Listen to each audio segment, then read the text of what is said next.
A is for Alcoholic is a program about recovery. My name is John and I'm an alcoholic. And my name is Jerry and I'm an alcoholic. Join us as we go through the alphabet of alcoholism one letter at a time. You know what's funny is like people like to quote Fight Club a lot like that. Like, even if Mona Lisa's falling apart. And the whole thing, even I didn't realize in 1999, the whole thing was satire. Yeah. Oh, it Right? absolutely was. Yeah, but I took it as... real. I was like, yeah, man, our war is a spiritual war. Yeah. Depression, our Great Depression is our lives. And I was Right. like, yeah. How fucking Gen X is that shit? I am dejected and I am depressed and it's all somebody else's fault. And let's just fucking beat each other up. Yeah. That's the key. Yeah. You I mean, know? not much changed on my end. Self-improvement is just masturbation. And I'm like, what? You look at a picture of Chuck Palahniuk and he's totally ripped. Like he like works out and shit. He works out. He looks healthy and he strong. looks handsome and healthy. Yeah, but he's Yes. just like, I guess he was tapping into that ugly core of himself, you know, that resentful, ugly core of our generation. Yes, We're listening, dude. Go ahead. I was just going to say that came out in 1999 and I was like 22. So it was perfect. I was miserable. But you were listening to what? Music the other day. And my iPhone doesn't talk to the car anymore. These are modern problems. But I unpaired my iPhone from the car, so it won't talk to the car anymore. So I can't play anything off of my streaming service. So we got serious with the car. It just came like this free trial we got with the car, and the trial never went away. So we still have Sirius after 4 years. So I put it on Lithium. That's their XM Gen X station. It's called Lithium. Like the Nirvana song. Yeah. And like every fucking song from that time period, from the late 90s to the early thousands, from the early 90s to the early thousands, like our group of people that are our age right now, we like fucking hated ourselves. We like absolutely hated ourselves.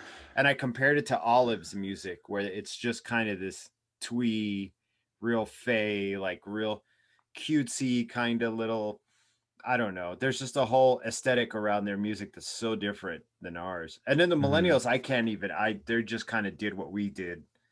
I've been really into generations. I've always have been into the way that different people born in periods of time express themselves. But I was like Megan, and my wife she is not like a Gen X type of person. She's not like me. Yeah. No.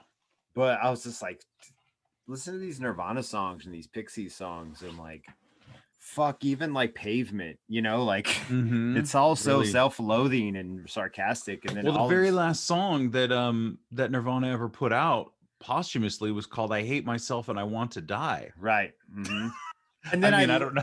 Then there's this punk rock band I love called the Idols, and they're younger guys, and they're like millennials or whatever, older millennials. And he has a song. I can't remember the name of the song, but there's a chorus in the song where he says, "I love myself and I want to try." And I always think that's so fucking cool. It's so corny. That's like awesome. It's like the old punk rocker in me is like, that's fucking lame. But like the older guy in me who wants to accept everything is like, that's pretty fucking cool to be like 22 and be like, I love myself and I want to try. You know, like I'm like, all right, okay, I can fuck with you guys. I mean, I think it's just this transitional period too of like, and maybe it's life in general. Maybe it has nothing to do with sobriety or recovery or anything like that. Maybe it's just growing old, but this sort of cringy gratitude we don't want to lean into because it just feels not cool, or we tried so hard for so long to be fucking tough and cool. And you're just like, I love myself and I want to try. And you're like, I don't know. I guess it's kind of cool, but it's also kind of cringy. I like it. It depends on the day, though. You got to hit me up on the day. I just think like sometimes, I think that within the context, if you hear the song, it actually doesn't sound insincere, but I feel like the platitudes of the program at times can feel very insincere. But then I sit in the room in the program and like soak it up. I listen though. I do listen, and I do appreciate the platitudes because they can be a warm comfort in a time of displacement. You know, where I'm like, everything is kind of going wrong and right at the same time. It's so strange have positive things happen while negative things are happening. I don't think I have the mental capacity for it sometimes. I don't think any of us do, honestly. Like we don't, Some people you're sure not act like they supposed to. do, man. Well, Yeah. I mean, you just kind of have to let it go. Sometimes I'm just like, I'm so fucking done trying to, I don't know, live. I don't want to say live right. Like, so I had this realization the other day. And maybe I don't know if I told you this, but I was like looking around at all the plastic in my life, and I'm like, everything's made with fucking plastic, and I hate it, and I feel guilty, and I throw plastic shit away, and I throw the conditioner bottle or the laundry detergent, and I just throw it away, and I was like, there's got to be a better way, man. I got to find some better way. I just hate doing this, and so I went to they opened up this refill station. So basically you bring your empty bottles. They don't have all your whatever brands, but they have some stuff, and you can get laundry detergent, whatever you need, shampoo, blah, blah, blah, body Oh, wash. okay. Yeah. So you go and get refilled. And so I was like, I'm just going to go in there. I'm going to get a couple of these things refilled, blah, blah, blah. And it was 2 bottles of conditioner and a bottle of laundry detergent. It was like $30. And I said, I'm never doing this again. This is too much. This costs too much. This is insane. And you know, when you get into it, there's literally nothing that I as a single person can do about the plastic. It's the companies and corporations that are producing it on a scale that I can't compete with. And I was like, I'm just not going to fucking worry about plastic anymore. Like I can't do it, and it makes me sad to think about it. So I've just like turned it off. Right. And I don't have that capacity. I can't do any of the other things during my day if I'm constantly worried about That's weird. You're weird, man. That's weird. Is that weird? What are you gonna do? Put your soap in a fucking gourd? Like, well, yeah. No, I don't. no, you know, it's not weird. I'm fucking with you. That's rude of me. You know what? If you could do good things to offset those feelings and negative things, that might help you out. That's what I would do. But see, I don't think about those things very often. But I don't either anymore. Because I get it sometimes, but at least you made an effort, and then you're like, it sounds like you're doing bulk buying, but with soap. It's almost like when you get the bulk fucking cashews or the bulk pasta, but then they charge you an arm and a leg for it, so it just discourages the whole process. Well, I was just like, I can't fucking do this. Like, this is not sustainable because I need to spend. I get my laundry detergent on sale. It's fucking 2 for 1. That, you know, it's like $3 a piece if I catch it at the right time. So there's just no way I'm going to spend $10 on laundry detergent or $12 on conditioner for these luxurious locks that make your own laundry detergent, like borax and baking soda. And it's just, I mean, that's the next step. Just start making my own. Is that where you're going? You're like such a food co-op guy now, dude. I don't even know what to tell you. Full California, man. I guess. I don't know. Did you get mad when I told you had berries and cream hair?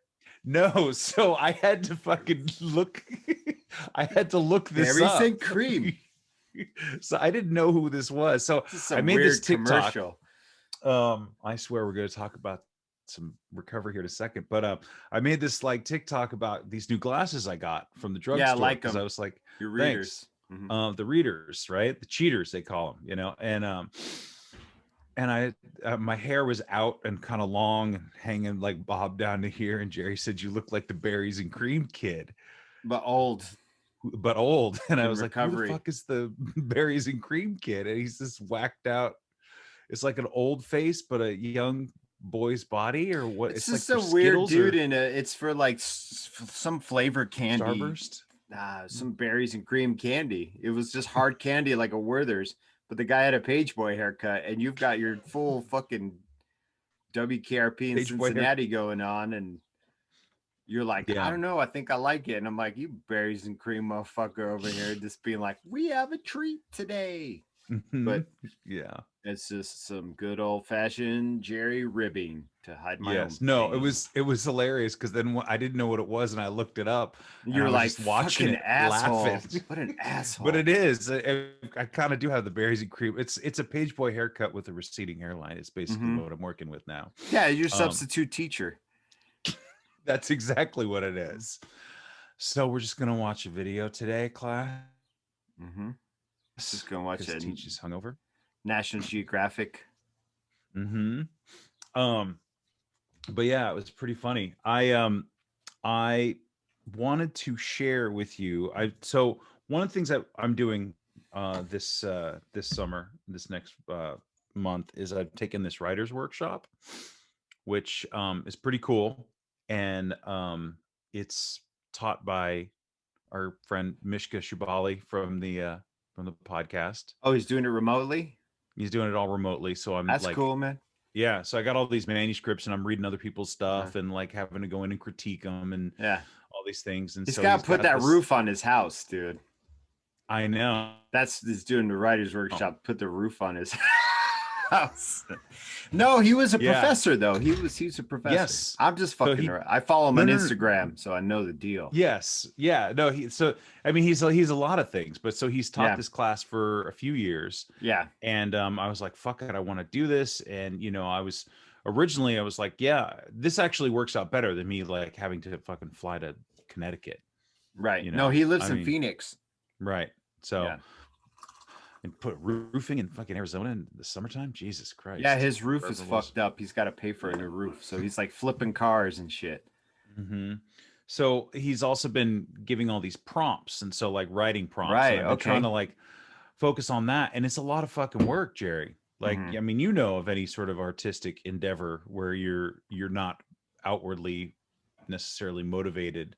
I mean, it's different for you, but I mean, it's similar in the same of creating things. But I wanted to, one of the prompts was, have you ever struggled with addiction? Now, this is not like, I don't remember what he had a little more context to it, but I don't know any of these people. There's like a dozen other people in this class. So that may mean something different to everybody and stuff like that. So I wanted to read to you and get your reaction. This that I wrote the other day. All right. Have you ever struggled with addiction? Have I ever? I am by trade an alcoholic, a garden book, text variety alcoholic. I dabbled in some powders and potions along the way, but they were always peripheral to my preferred poison, alcohol. As a bartender of 12 years, I had access to all manner of booze. There was no end to the different flavors and ways to get drunk. I was immediately drawn into the cool labels and shiny bottles all lit up. Each one was like some new adventure waiting to be had. I was just as hooked by the mythos as I was by the monkey on my back bar. When I first got sober almost 6 years ago, I was an exhausting 272 pounds. Anyone who has ever carried that much weight knows the toll it can take on your body and your spirit. I had assumed that quitting drinking would bring with it magical, instantaneous weight loss.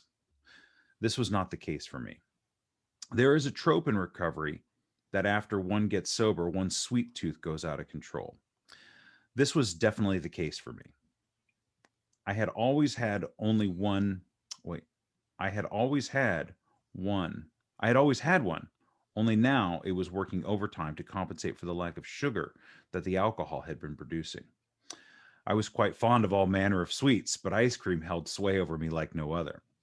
Much like beer and booze, it comes in pints and quarts, has funny and clever names, and bright and colorful packaging. Each mouthful would hit my brain with an explosion of excitement, leaving my body in a wash of relief. The momentary bliss always followed by a disappointing and shameful come down I was all too familiar with. I was alternating corner stores and 7-Eleven so as not to raise suspicion or concern amongst the clerks, as if they gave a shit. Buying 2 to 3 pints a night, thinking they might last longer, only increased my nightly volume of consumption. One particular night, I crushed 2 pints of Ben & Jerry's right before bed, an entire day's worth of calories downed in under 30 minutes. I fell asleep feeling bloated and unwell, only to awaken shortly thereafter to the taste of sickly sweet chunky monkey bile rising up in the back of my throat. Eyes watering and face flushed, I resisted the urge to puke it all up, coughing fits that must have sounded horrifying to whomever was listening. This would happen several more times before I would eventually quit. Just more alcoholic behavior persisting. When I was counting calories and trying to get my weight under control, I would eat cucumbers and celery all day so I could eat 3 pints of Halo Top, low-calorie ice cream before bed. Low-calorie counts aside, the justifiable slow suicide by frozen treats was not sustainable. The simple truth is that ice cream evokes in me a pattern of destructive behavior I cannot afford. Just the other day, I was walking down the frozen food aisle for some blueberries, a manageable treat, when one by one, all of the freezers on my right lit up like some Billie Jean dance floor, row upon row of brightly lit, beautifully packaged temptation, not unlike the allure from the back bar in some swanky hotel cocktail lounge. The ice cream sang to me.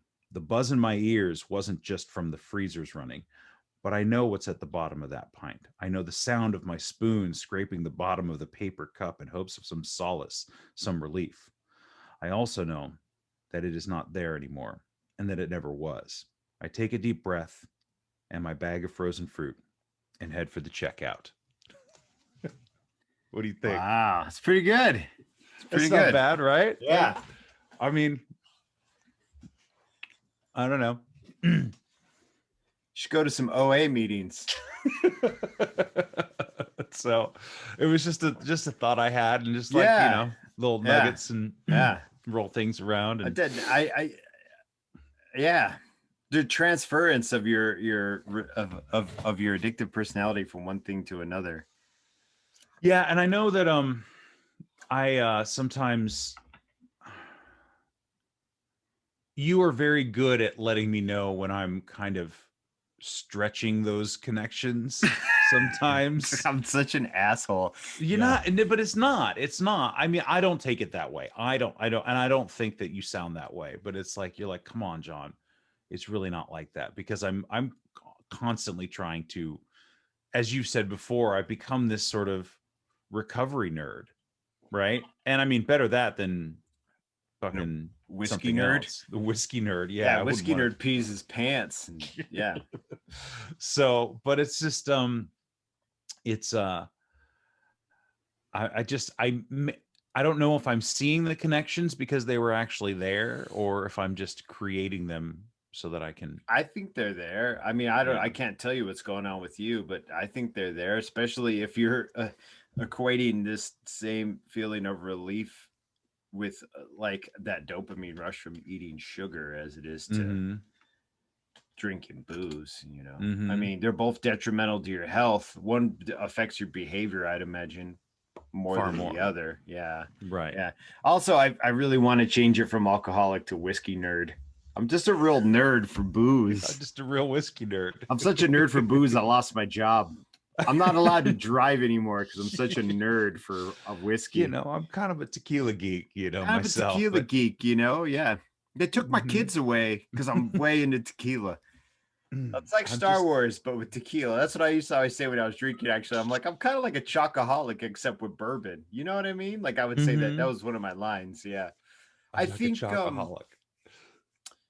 don't know. I'm not in there in those wee hours with you and a fucking Jesus Christ, Ben and Jerry's, you know, in the they were real. The darkness of your soul. I know it was real. I'm not there with you, so I don't know. It's just like with your drinking. I wasn't there with you in those dark hours, in those small hours, as Stephen King says, the small hours of the night, you know, when you're dealing with your own thing there alone, exercising your own demons. But just because the substance has changed doesn't mean it's not detrimental to your emotional, physical well-being. Do you know what I mean? If you can draw the parallel between the two, and it's detrimental to what you're doing, how you're living, then if it's unmanageable. Right. Yeah. So I think I think you making those parallels is pretty apt, you know. It's pretty appropriate for your relationship with alcohol and sugar. It's shown to be physically addictive. You know what I mean? Like, sugar is a very negative, can be a really negative thing if it's not used in moderation. I guess everything, if not in moderation, with the exception of self-improvement. But even that, if that takes over living a normal, manageable life, not even normal, I hate that word, that's too normative, just living a manageable, content life, you know. So where you've always got to be working out or something like that, or you're dude, it's just like this thing that just doesn't serve you, you know. If it doesn't serve you, and it doesn't serve others, we don't need another David Goggins in the world. I think one is enough. I don't know. Who the fuck is David Goggins?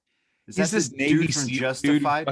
No, no, that's not. He's this Navy SEAL dude. He wrote this book called Can't Hurt Me. And he's done like all kinds of crazy ultra marathons and fucking works out all the time. And his whole book is about how he just got, he just loves pain. And he fucking posts pictures of his fucking post marathon feet, fucking I missing. don't know who that is. You're like way deep in the running world. Oh. I find the running world to be mildly insufferable. I find everything to be mildly insufferable. Yes. And I'm so sorry to the podcast listeners where they're like, wow, Jerry really took a fucking turn in season 4, man. Like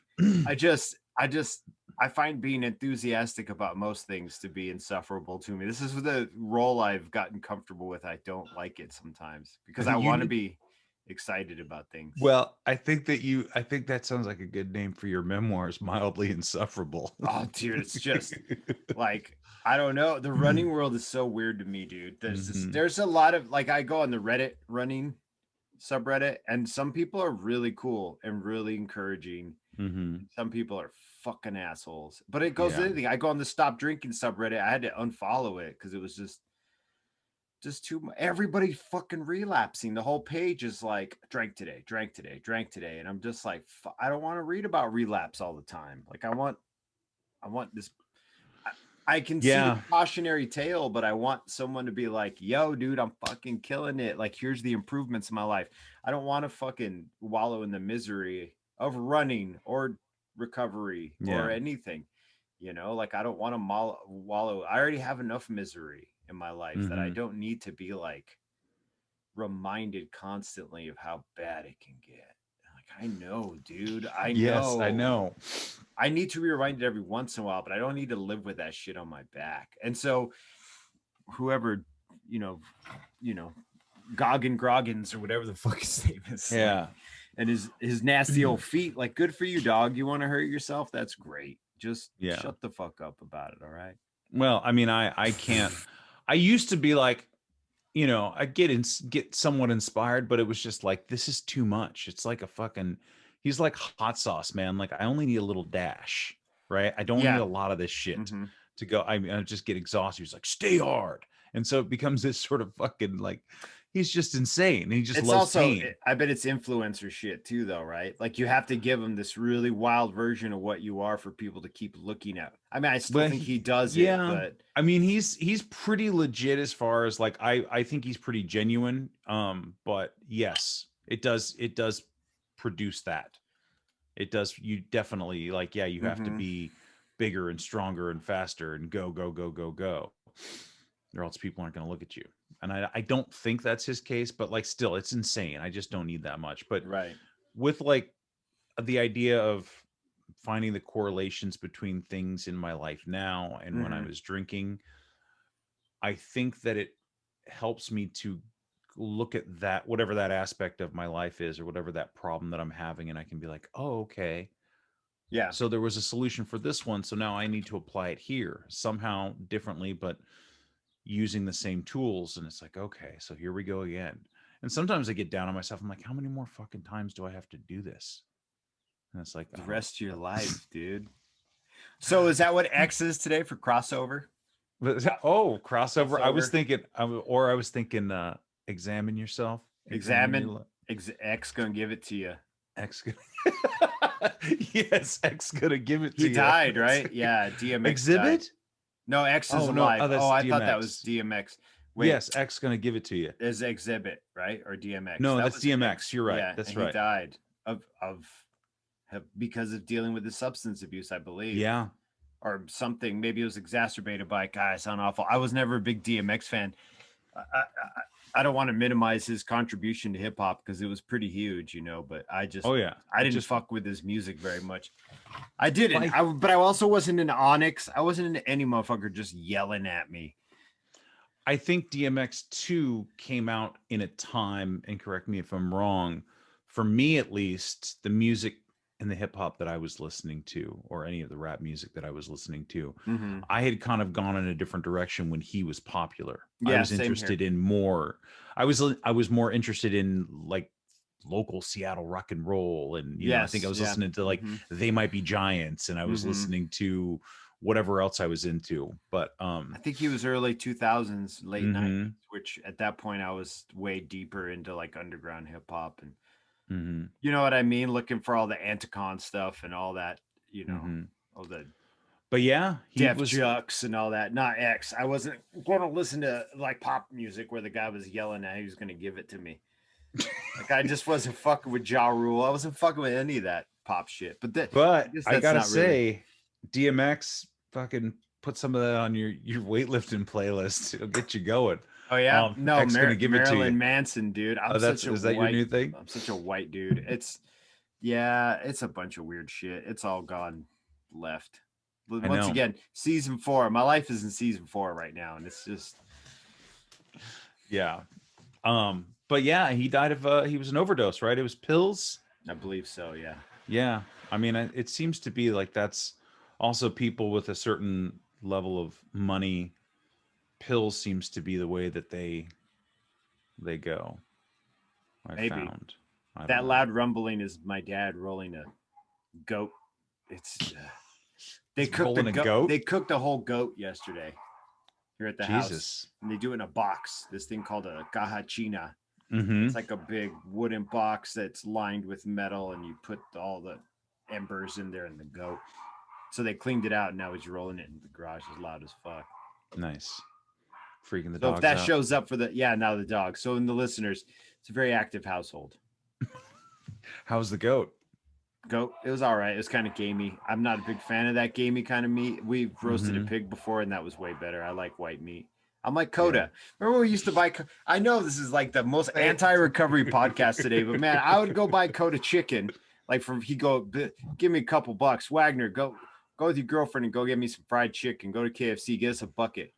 Nickels Oh, bouncing on the way out. yeah, no fucking dark meat, Wagner. And then I would just get a bucket of like, because I'm not gonna be Whatever. like, yo, give me a whole bucket of breasts. That's all I want. Like I want a wing and shit. Like I like it. Mhm. And he'd get fucking mad. I said no dark meat, Wagner. What the fuck? Dude, I'm not eating this dark. Like he's been physically mad at me, like wanted to whoop my ass. Like, why the fuck you get dark meat? And like flexing on me. And I'm like, really, dude, over dark meat? I Your get blood it. sugar's low, man. I've been there. So the goat yesterday was all dark meat. It was like real Yeah. gamey. Yeah, but it was good though. It was good. My Yeah. brother-in-law works at a bar. He manages this whole bar, and the bar is called Box Yard. It's here in Tucson, Arizona. And the Mhm. premise of the bar is that the guy, one of the owners of the bar, owns a shipping container company. So what they do is they stacked up a bunch of shipping containers and put food carts inside of them. And then they have one that's a bar. So it's a really interesting and then there's a big courtyard in the middle. So you can choose from 5 different types of places to eat. And then you go to their main bar and buy your booze and stuff, right? So they just came up with this idea for a mobile bar for like events, right? So like when you would bartend, they would put you at like a folding card table with a tablecloth on it and be like, watch this booze. And you're like, when the fuck am I going to pee? Because one of these boomers is going to run off with a bottle of Reposado or something. It's happened, yes. Yes. So now you have a shipping container with a window cut in it with a roll down window, and now everything's locked in the container. Like it's all control point. So he threw a party with this container yesterday. So my wife could shoot photos of it in being used in context so they could advertise it. Part of that was roasting a goat, right? So everybody drank yesterday. I was around a bunch of people who drank. Like while they were drinking, everybody was drinking. Doing the photo shoot and everything. Yeah. And they're all bar people. They're all bartenders and bar owners. So everybody gets drunk. And not everybody got drunk yesterday, but there's a few things going on here in Arizona that are very strange. But I want to preface that by saying I knew there was going to be a party yesterday and I knew everybody was going to drink. And I woke up in just a sad fucking bummed out place. And so I was like, I'm going to go to an AA meeting. And I don't want to go to a Zoom one. I'm vaccinated. I'm going to go sit outside and find one that's outside. So I found one that was like 3 or 4 miles away and I drove down there and it was all retired people. And there's all lots of old timers, people with tons of time, brand new newcomers who are in their 50s and 60s. I'd have to say I was like probably one of the youngest guys there. Other than, like I told you earlier, than 2 guys who were like quarter pointed, like tough Arizona desert, bald kind of Brian and Jason. Those aren't their real names, but white, blue eyed, fucking tough guy, punch your face, And I listened to everybody, and they were doing step 3, and they were talking about acceptance and surrender and God and stuff. And it was really comforting to hear these people who had some of them multiple decades of recovery talk about how they still struggle with the 3rd step, and how people say the 4th and 5th steps are the hardest, but the 3rd is the hardest for them. And it made me feel better because, like I said, we talked to my dad last week, and he brought up the subject of spirituality and God.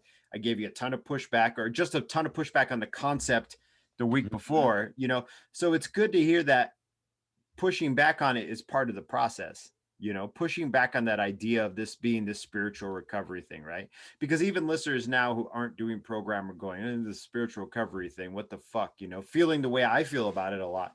And it just made me feel good to know that it's normal. That's a normal part of the process. And it's cyclical, not cyclical that it has a pattern, but it just repeats, right? Some days, I imagine you as well, you feel very spiritual and very good. And some days you're like, what the fuck?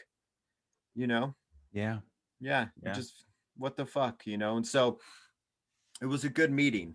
And I needed the meeting because I knew I don't get a lot of temptation from parties or sadness. It's really weird. Anytime the craving comes up or the sense of temptation comes up. But yesterday there was something. There was just a discontent I was feeling, and I just wanted a little armor, you know? And I have to admit, actually, when I said it's not really the parties, it is sometimes can be a bigger source of craving or do you know what I mean? The missing out, that my FOMO comes up because everybody's having a good time and they're all loose and they're all starting to get warm. And I remember being in that context much more in the beginning, in the good times. That's the context in which I got drunk, you know? So watching everybody else kind of get low, and they have like otter pops that are liquor now. Yeah, it's the novelty. I was going to say this too. Thing? You know, now I'm doing my Jay Leno. You seen this thing, people? Otter pops of rum, and I don't know how you freeze liquor, but they figured it out. It doesn't freeze very well, but yeah. No, and that's what my sister was saying. Yeah. And everything is in a seltzer can now, and now they have mixed drinks in cans, which I remember when we were younger, it was Club. Yes, remember the Club mixed drinks, and they were like gross as shit. Now they're like Manhattans. It tasted like metal. Yeah, it tasted like licking the sidewalk in Manhattan. You know, like exactly. You're like, no, this literally tastes like Manhattan, the city. Yeah, but that's I think when it does kind of itch on me is when everybody's having a good time, because that's the context of alcohol to me. Sometimes is the good time. Like I don't go, man, I really miss crying. Man, I really miss fucking throwing up and crying. No, I really miss punching holes in walls and planning my suicide. No, I'm like, man, I miss being able to have common ground with these people. But the more I hung out with them, nobody said shit. Nobody noticed. And I had a good time anyway, because I just was social for the first time in a year with other people who were vaccinated, you know? So I don't know. It's a give and take, right? I mean, it's like, I don't know, but I needed that meeting. Yeah, I ran into a woman I know from the program, and I said something like, "So, what did I say?" I said, "So, so they're doing meetings again, everything." She's like, "Where you been?" We've been doing that since November, and I was like, well, you know, I'm not quite there yet." You vaxxed and waxed? I am. I mean, so down there, just at this point, and that's the other thing is I've been on and off with people. Yeah.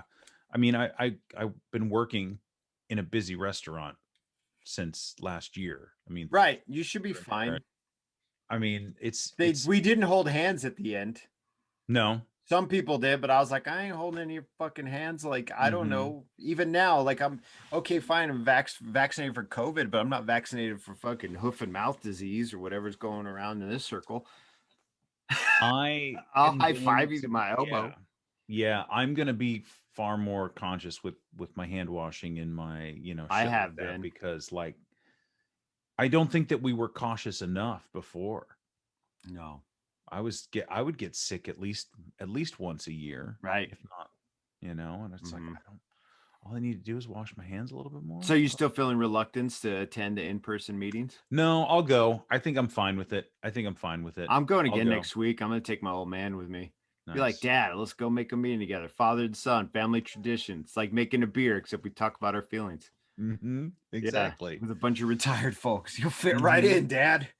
You fit right But I in. know that feeling of like FOMO, and I don't get it very often. Is the little twinges, and I'm not around it. I don't get it You're from not really. I mean, you're not going to parties with friends or people. You know what no. I mean? Like you're just kind of work. But even in the restaurant, I imagine there's moments where they're like Sometimes, all taking a shot after work or something, or rallying sure, as a crew, people and you're go. like, Yeah, I mean, there was like one point.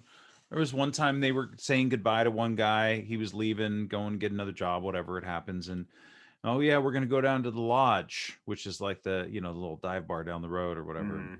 Going to meet you at the lodge. You want to come have a drink? I'm leaving. And I was like, yeah, I'm good, man. Thanks. I love it that they're still asking you if you want to drink, and you've been working there for how many years? These people are fucking stupid. Do They're they just not. It's just not in their. so self-centered? Like Well, even me as a horrible drunk, when if you were like, I don't drink, I'd still be like, okay, I'm gonna file that away and remember this dude mhm, doesn't drink.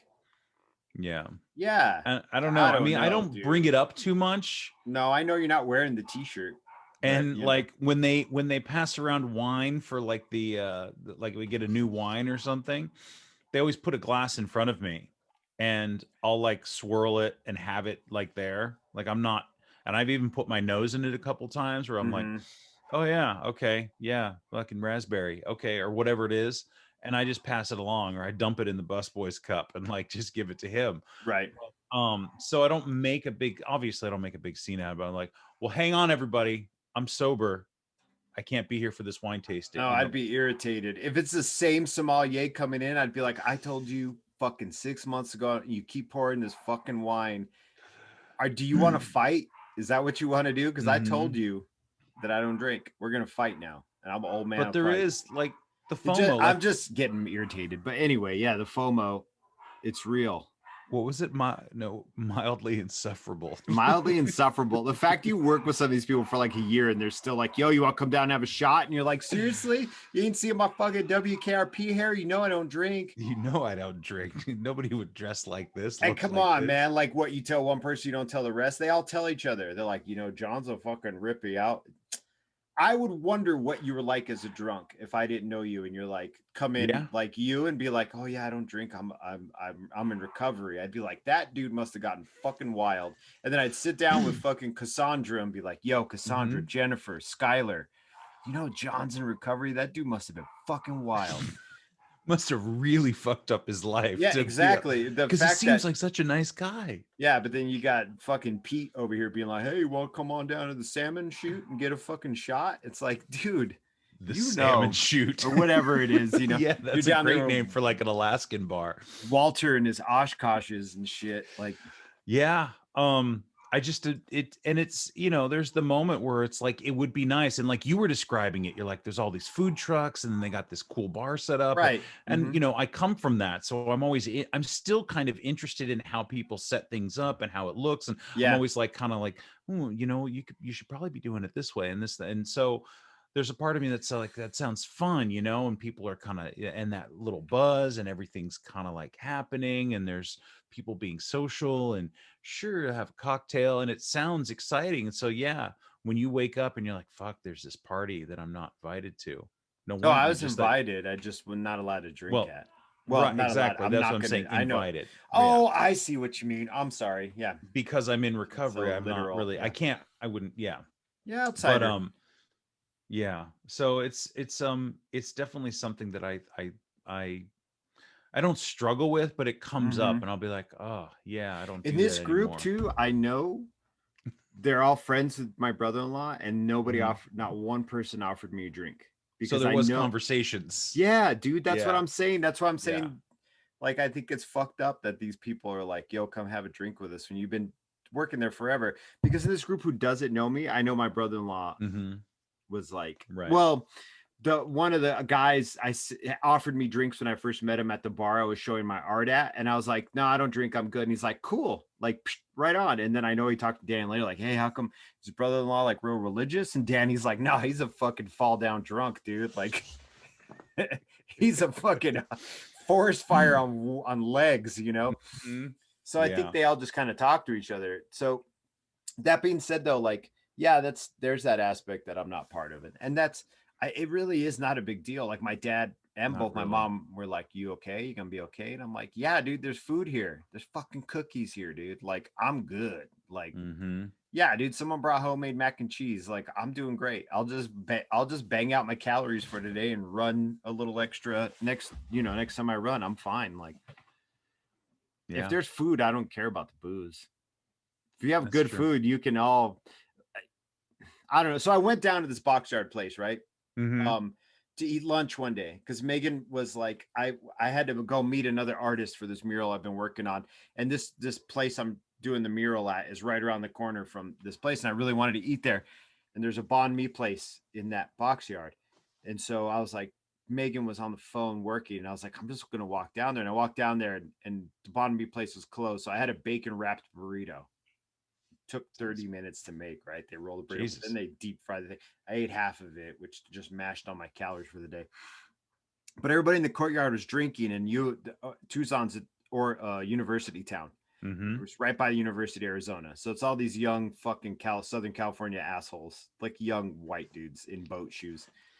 And then a table of like a bunch of people just getting day drunk. And most of those people getting day drunk were baby boomers. They were all in their fucking 50s and early 60s. They were all parrot heads. You know what I'm saying? They're like Mm-hmm. Jimmy Buffett people Yep. partying with a couple of 28-year-olds, like a guy and his pretty girlfriend and their dog. And they Cheeseburger were in paradise. fucking obnoxious. It was annoying. They were Yeah. mad annoying. Yeah. Just their conversations were vapid and empty, and there was no connection there. It was just people getting fucking high and having a good time, you know? Mm-hmm. So, and I wasn't like, fuck this place. I was just like, yeah, your conversations are stupid. I'm just going to look on my phone and eat my burrito.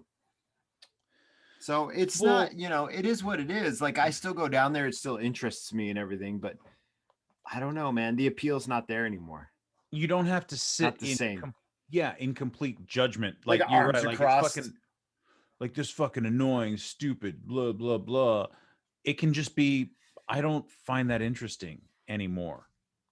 Yeah, it's like going to a party and they're watching a football game. I fucking hate football, but I'm not going to be like, turn this football off. I'm just going to be like, watching football is stupid. Maybe the Mm-hmm. commercials would be funny. And then I'm gonna go home. I'm gonna go home and never not think about football. Right. But then I'll start a football podcast with John. Mm-hmm. No, I don't think I would. That would be a good idea at all. I don't. That would be terrible. That would be Us awful. That would be. effeminate artists talking about football. That would be mildly insufferable. Is what that would be. That should be the name. I'm telling you, there's something there. I don't know what, but I'm not doing a Bill Burr podcast, dude. you should do something with that name, mildly insufferable. Yeah. But yeah, man, I just don't. I see it a lot. I had a group of, I don't know, it was a 40th birthday or big group of women, and they were just loud and they were drunk and they were obnoxious and annoying. And I was like, let's just get the fucking food on the table and go. But I didn't like, they weren't, there was nothing really wrong with what they were doing. Like they No. were not Just fall down this. drunk. They were having a good time, and I'm just so glad that I was not invited to that party, that I didn't have to sit down there with them, that Oh I could God. walk away after I Yeah. dropped something off, right? Mm-hmm. Like it wasn't my scene, and that's fine, and they're gone and they're out of my life now, and they were only there for about 90 minutes. Mm-hmm. So like all that stuff. It doesn't have to be, I don't have to be so resentful at these people who are No. having this good time No, fuck without them. me. Just let them have a good. This is actually a good examination. This is the good Okay. X and recover the examination of it, because this teaches me a lesson: is that the world goes on without me. Drinking Mhm. goes on without me. People will still get fucked up. They're still gonna have problems. They're gonna crash their cars, hit their spouses. They're gonna fucking have a good time, flash a titty, whatever it is they do. That's a weird list of shit. But the Mhm. world will go on without me. I am not the center of this world because I have stopped drinking right now, and I'm not drinking anymore. Or right now doesn't mean that Mhm. everybody else has to stop, and they won't. And that's Yeah. also a great lesson as far as my ego is concerned, in like my being self-absorbed and thinking that the world revolves around me. What is the biggest indicator the world revolves around you is the fact that you get sober, go into recovery, and everybody else is getting fucked up still. Yeah, the world has nothing to do with you. There's Like, very little. right? Yeah, it's very little. And I think that's always been my lesson, is that like there's gonna be people out here drinking fucking otter pops of vodka in them, and drinking bacanora, which was like one of my favorites, Mexican moonshine, and like I remember that. talking about micheladas and shit and all that shit. And I could still have a conversation. I talked to him about booze. Like, I'm like, this is not a taboo topic for me. This is just, I'm a fucking alcoholic. If I didn't have to be an alcoholic, I wouldn't be an alcoholic. But apparently that part of my brain doesn't work that way. So but no, I've drank bacanora, and no, I will not drink the outer pop of booze. But I imagine that if you drink 6 of them or eat 6 of them, you'll get a pretty okay buzz. You know what I mean? Like, it is what it is. I'm not mad at it. The world still goes on without me. And for me to be mad at it, it's just useless. We now need to be careful when there's otter pops at the party. Be like, is there? Yeah, dude. Is there usually it says vodka on the side though. Right. Yeah. So you're just eating it, being like, oh, I didn't read the label, You just like had a meeting the next day, like, yeah, anybody in the first 30 days, you're like, yo, the otter pops got me. What was something? Did I have a bite of something and I thought for a moment I did. There wasn't any. It ended up there wasn't anything in it. I think it was like some pastry or something or some dessert, and I was like, "Oh God, was that?" And I asked, and they're like, "No, there's nothing in there." And I was like, "Oh, okay. Maybe I just caught a quick fucking sugar buzz, or maybe it was some sort of placebo panic attack or something like that." And I don't think that even if I did it now, I would be as remorseful as I was in the past when it was like fresh. I'd be like, I fucked up. I shouldn't do that again. That was stupid. But yeah, it's just fucking otter pops, man. Some otter pops, Moscow mules. Yeah, that would be funny though, to be like, yo, I relapsed on the otter pops. Popsicles. On booze popsicles is my relapse, dude. I pissed the bed with my vodka cosplay or whatever. And yeah, like, it's just vodka cosplay, man. It's just yeah. Hey, yo, I ate 12 fucking otter pops and crashed my car. What? I'm just a bit of a rum dweeb myself. I'm a rum nerd. Rum nerd. I'm a real 151 nerd, if you know what I mean. I've got lots of bottles, empty ones under my bed. Empty ones. I have an empty bottle collection. I'm a collector's item. I'm a collector of HRD vodka bottles, dude. Well, they don't. It's all so fucked up, man. It's so funny. But that's not even. That's an Oregon thing, right? HRD. Yeah, I don't think they have that here in Arizona. No. I tell the story all the time, but I was drinking too much bourbon and getting mean, and I was like, maybe I'll switch to vodka. So I switched to HRD because it was cheap. It was like $9 for a fifth, and I was just as mean. I was just as fucking mean. I'd drink the whole fifth and then be like fucking wasted and still pissed off and wanting to punch a hole in the world and like being like, well, it wasn't the vodka. No, but it was like it was like the managing it and not realizing you were the problem the whole time, Jerry. The problem was within you the whole time. It was your fucking personality, Jerry. That's what you know what I mean. It was my personality. Yeah, it still is. I don't feel like punching a hole in the world anymore. Not as much. Yeah, this is so fucking ridiculous, though. It really is. It really is. It's just the lives we lead. I'm so grateful for it, though. I really am. I'm in the middle of really shitty circumstances, but at least I'm not hungover in it, dude. I know, and I always think this is funny, this podcast, too, because we always use the hangover as our litmus. At least I'm not hungover. I mean, it could be even worse than hungover. At least my kidney didn't fall out or my liver exploded. I think it's a good thing because it's something that almost everybody can relate to. Almost everybody's had a hangover. That shit is universal, dude. Right. And so, yeah, I mean, there's a lot worse problems and there's a lot less problems. And we've talked in great detail about the deeper meaning and the deeper problems that come from all this stuff. And I wish there was a better word because spiritual malady sounds so, I don't know. Woo-woo. It sounds Christian and woo-woo at the same time. It's weird. So it's basically I've just given myself a personality transplant. You know, I don't know. Oh. Does that sound more woo woo, or is that better? I don't know. I don't know. I don't know. I don't know how to take that one. It'll do. Because when it comes up at work, when I talk to people and they're like, there was something about something, and somebody made some comment about drinking, and I was like, oh man, I got some stories I could tell you. And she's like, yeah, I fucking bet, John. I'm like, yeah, it was pretty gross. And she's like, I don't need to hear. And I was And like, then she probably asked you to go down with her to Shuffling Pete's later for a shot because she fucking forgot. Ugh. no, she's cool. She was cool, but it was something about, I don't remember the whole context. And I was like, yeah, I've had some pretty gross drunk sex before, or something like that. Oh yeah. And she's like, yeah. I was like, yeah, we don't need to talk about it. We don't need to. I don't need that lawsuit. Right. I don't need HR to come down here and start. It's the wrong kind of Telling HRD. me. Yeah, it is the wrong HR. The HRD. The HR department. Yeah, dude. But yeah, so yeah, I'm fucking grateful too. And I would much rather have a little cringy gratefulness, gratitude, cringy gratitude than Hey, and at least with the food, like, I don't know. I can't speak for you, but I imagine it's a lot. I can't even say it's more manageable. I don't know. I can't speak for what you do. Maybe I shouldn't even follow that train of thought, because I know there are people who have like really massive problems with food and eating disorders and are really negative relationships with the way they eat. So maybe that's not the route I should be.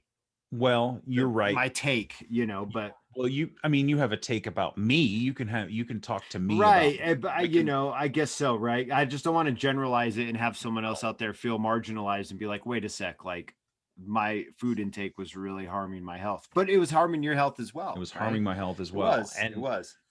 So it's always this. There's no better way to put it. It's always a work in progress, Jerry. But everything And is so- though. That's the other thing I'd like to touch on one day in this podcast, is just this idea of it's progress rather than perfection. And sometimes people they forget about that. And it's not really a big thing. It's just, I see a lot of people trying to attain this perfection goal within recovery. And I'm like, that's not the point. No, Yeah. no. And so every little win or every little loss that I accrue along the way, I'm just like, this is just all part of it, man. The whole last year fucked me over. It fucked a lot of people over. Dude. But again, So I would hungover. talk to people and I would hear, people had lost loved ones, people had Yeah. sick, people had lost like serious amounts of money and Mhm. housing and all this shit. And then I would go, John, you gained 25 pounds. Like, you're doing fucking fine, dude. Right. Like, you're doing, you know how to handle it again, and you will heal, your back will feel better, and you'll be able to fucking blast off and everything will be fine. And so I'm really trying hard to take all this shit right now that not only is it, I'm okay, I'm better than okay, but it's like, okay, I know that you're fucking tired of learning, but this is just what another day is. You just need to fucking learn something from this you shit. just have to keep doing it. That's the I bitch. don't want to do it anymore. No, I know, I'm with you, dude. I'm absolutely just like the whole, before we start recording, I was sitting here being like, man, I'm fucked. I'm so Do you know what it's fucked. like? You know what But it now feels I'm like? we gotta learn. What does it feel like? It feels like, when you wash your hands in a public bathroom, and Uh-huh. you're fucking soaking wet and they're all Uh-huh. wet, and you go for the paper towels and there's no fucking paper towels. Mm-hmm. Like, I just want my fucking, and you don't want to wipe it off on your shirt or your It's pants. a nice shirt, yeah. Touch- you And your gotta touch pants the are handle. khakis, yeah. Yeah. And so you're just like, fuck. Who Mhm. didn't replace the fucking paper towels? And I don't want to learn anymore. I Yeah. don't want to replace the paper towels anymore, Jerry. It's just like, Right. somebody else do it. And then the answer is no, because I'm alone in my bathroom. Carry one of these. What is that? Oh, The handkerchief. oh I yeah. blow my nose with the top part, and the bottom part's used to dry my hands when fucking when Javier forgets to change out the paper towels. When Javi forgets down here, I'm like, well, Javi, I ain't gonna dry my hands with the gross part, but the bottom part of my bandana. See, I'm glad you got a bandana. This is process. part of this is part of my steps. This is me working my program. I hear you though. I know exactly what that's like, because now you're like, now I'm inconvenienced, right? You're like super inconvenienced. You got to walk around like this with shiny ass hands, and people's like, what's up with that, dude? Why is the hands all? You're like, I'm fucking learning.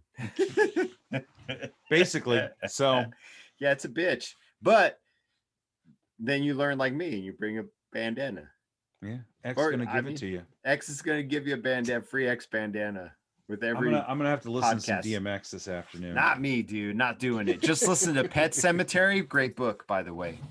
Oh, I thought you were talking about the song by the Ramones. No, this the Stephen King book. Although he talks about the Ramones a lot in the book. But the book is pretty interesting. It's all a study of death. It's very, very, very strange. I think he was still drinking when he wrote it too. Now I want to play with you. Right. It's like doesn't That's have a that little corniness. It's like really fucking sad. But That's what I got going on. Finishing Cool. up this painting, getting the next painting started. Painting, trying to find a place to live. Hopefully next time we talk before the season ends, I'll be like, bam, got a house. Super dope. It's got one Cool. bedroom, but it's a big fucking bedroom or whatever. I don't know. Yeah. Mhm. All right. I will I'll talk to you again next week. Yeah, let us know about whether or not your whole venture of finding a barber. Your barber Oh. passed away, didn't he? Yes. Yeah, that sucks, man. So I don't know the full story, and it's not really important. Right. But yeah, he fucking passed away, and I Right. had no idea, and it was really sad. And Yeah, so it is really like, sad. It's that you have this relationship with this person that's like not Uh-huh. close, but close enough that you'd see them consistently and have Mhm. conversations. It was a really you made a post about it, and I thought it was really appropriate. Like I thought it was Thank really you. Well- touching because you were like, look, we weren't homies. Like he just weren't- cut my hair, but we shared occupied space. Like we depended on each other. there was a deep connection, even Yeah. if it wasn't like every day or every week. Even it was Right. like maybe once a month, and it was for only 15-20 minutes, but like Mhm. in that space, like you have to trust somebody to cut your hair. That's a fast barber, 20 minutes. Yeah, we had it down. That was My that barber was in Eugene would take like an hour, and then Megan takes like almost 2 hours sometimes. No, we had it dialed in. He would do Mhm. zip, zip, zip, zip, zip, snip, snip. He'd get the straight razor, do the back of my neck, get Uh-huh. everything here, And you were trim out. up the beard, and like See you later. That's 20 perfect. minutes, maybe 30 if it was, but it was very, Mhm. very quick. So yeah, I don't know. I don't know what the next step is. I don't know what to do. I'm a Braids. little what? Braids, There will be no braids. two little There braids. will be no braids. But not from no. the back, from the side, like just two braids. Like some sort of Slipknot Fucking situation. Encino Man Biodome kind of thing. you know, like, Oh, yeah. I see what you're saying. Yes. Well, we'll see what happens. I'll talk to you next week, Jay. Good luck on your future endeavors there, John. I'll talk to you Thank later. you. All right. Bye. Bye. Thanks again for listening. Our music, as always, is by Neglect. You can find more of his stuff at neglect.bandcamp.com. And you can find us on all social media platforms that matter: Instagram, Facebook, and Twitter. And you can reach us at aisforalcoholic@gmail.com. Talk to you later. Yeah.